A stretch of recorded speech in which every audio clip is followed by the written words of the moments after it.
Salam əziz dostlar, mən Anar İbrahimov. Bu videomda sizə 6-cı siniflər üçün nəzərdə tutulmuş Namazovun Riyaziyyatdan çalışmalar kitabında səhifə 62-də məsələ 3-ü izah edəcəm. Qeyd edim ki, məsələ 1 və 2-ni bundan əvvəlki videomda izah etmişəm. Məsələ 3. 520 ədədini 3, 4, 6 nisbətində 3 ədədin cəmi şəklində göstərin. Bu məsələmiz də əvvəlki məsələmizlə eynidir. Baxın, nisbətə böldükdə əvvəlcə mütənasiblik əmsalını, yəni kanı tapmaq lazımdır. 3K, üstəgəl 4K, üstəgəl 6K bərabərdir 520. Buradan da 3, üstəgəl 4, üstəgəl 7, bu deyilir 13K. 13K bərabərdir 520, K bərabərdir 520 böl 13, bu deyilir 40. Tapdıq. Deməli, mütənasib hissələrimizin biri 3K, 4K və 6K'dır. İndi K'nı da 40 tapışıq. Gəlin yerinə bax. 3K bərabərdir 40 vur 3, 120. 4K bərabərdir 40 vur 4, 160 və 6K bərabərdir 40 vur 6, bu deyilir 240. Deməli, 3 ədədin cəmi. 3 ədədimiz nə oldu? Biri 120 oldu, biri 160, biri də 240. Bunların da 3-ünün cəmi əlbəttə ki 520 edir. Bu bizim məsələ 3. İndi gəlin keçək məsələ 4-ə. 200 ədədini 2-də 1, 4-də 3 və 6-da 5 nisbətində 3 ədədin cəmi şəklində göstərilir. Bu məsələmizdə məsələ 3 ilə eynidir. Gəlin həll edək. Deməli, 2-də 1K, üstəgəl 4-də 3K, üstəgəl 6-da 5K bərabərdir 200. Buradan da tapırıq ki, 12 ortaq məxrəc olur və surətdə 6K üstəgəl 3 vur 3K, üstəgəl 2 vur 5K bərabərdir 200. Deməli, 12-də 25K bərabərdir 200, K bərabərdir 200 vur 12 böl 25. Bu deyilir 96. Deməli, bizim mütənasib hissələrimizin biri 2-də 1K, 4-də 3K və 6-da 5K'dır. K-nı da tapmışıq 96. İndi gəlin yerinə qoyaq. 2-də 1K bərabərdir, 2-də 1 vur 96, bu elir 48. 4-də 3K bərabərdir, 4-də 3 vur 96, bu elir 72. Və 6-da 5K bərabərdir, 6-da 5 vur 96, bu da elir 80.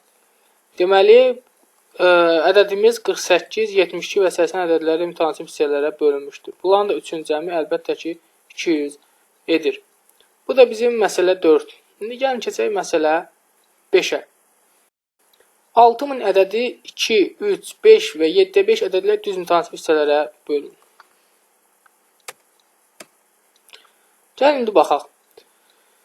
Yenə əvvəlki məsələmizlə eynidir. 2K üstəgəl 3K üstəgəl 5K üstəgəl 7-də 5K bərabərdir 6000. Bunu da ortaq məxrəc edirik. 7-də 2, 2K vur 7, 3K vur 7, 5K vur 7 üstəgəl 5 bərabərdir 6000. Bu deyilir 7-də 75K bərabərdir 6000. K bərabərdir 6000 vur 7 böl 75. Bu deyilir 560. Deməli, bizim də mütənasib hissələrimiz 2K, 3K, 5K və 7-də 5K'dır. İndi gəlin K-nı da yerinə qoyaq. 2K bərabərdir 2 vur 560 verir 1120. 3K bərabərdir 3 vur 560, bu elir 1680. 5K bərabərdir 5 vur 560, bu elir 2800. Və 7-də 5K bərabərdir 7-də 5 vur 560, bu da elir 400. Deməli, bizim ədədimiz 1120, 1680, 2800 və 400 ədədlə mütənasib hissələrə bölünmüşdür.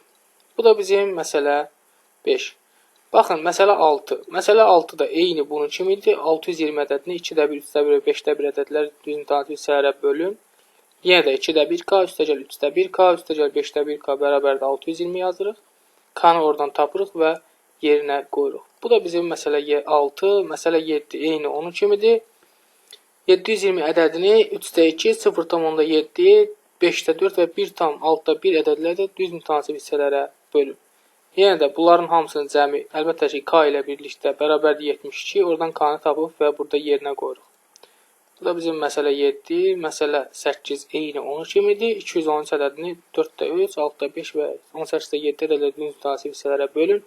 Eyni həminki kimidir. Məsələ 9-da həmçinin eyni həminki kimidir. Məsələ 10 da eyni həminki kimidir və məsələ 11 və məsələ 12-ni növbəti videoda izah edəcəm. Bu videomda bu qədər. Hələlik.